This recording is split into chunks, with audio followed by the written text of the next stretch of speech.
In this video, I'm going to show you how you can enable or disable a feature on your Mac that allows your applications on one screen to either be primarily one app on the screen at a time or allow you to have multiple apps on the screen overlaying each other again on your Mac. The feature is called Stage Manager. Now, and the way you get to it is you go to Settings. In Settings, I always just say go search for Stage Manager and go to Stage Manager Settings. Now you can see I have Stage Manager right here. It's off. And having it off is what allows me to have, look, settings over top of my Chrome. And I can also go to Finder and do another, bring up a window, make that a little smaller.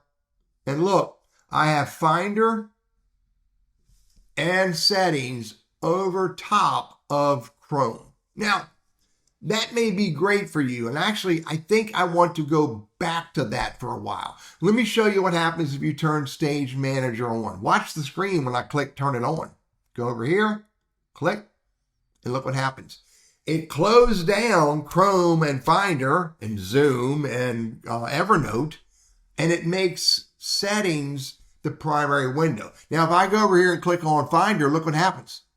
It brings up Finder and it closes down Settings. And one more, if I click on Zoom, it makes Zoom on the window and closes down the other windows. This is what Stage Manager does.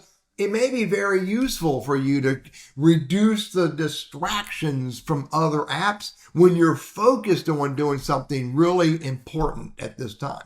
But again, I want to switch back. I've been using Stage Manager on for a long time. I want to switch back and I want to turn it off. Watch what happens when I turn it off. Stage Manager over top of Zoom, over top of Chrome. So you make a decision what is important for you, and maybe you want to switch back and forth depending upon how focused you want to be. But I'm going to switch back and leave Stage Manager off and go back with my windows overlaid and see if I enjoy it or see if it creates distractions that I need to get rid of. And by the way, under Stage Manager, there's a lot of other features that you may want to look at. You may want to look at widgets and windows and, mission control, et cetera, and see if turning something on or off could help you get more value and be more focused and be more productive on your Mac. I'm Teddy. I'm all about helping you get the most out of your technology, and I hope this is helpful for you.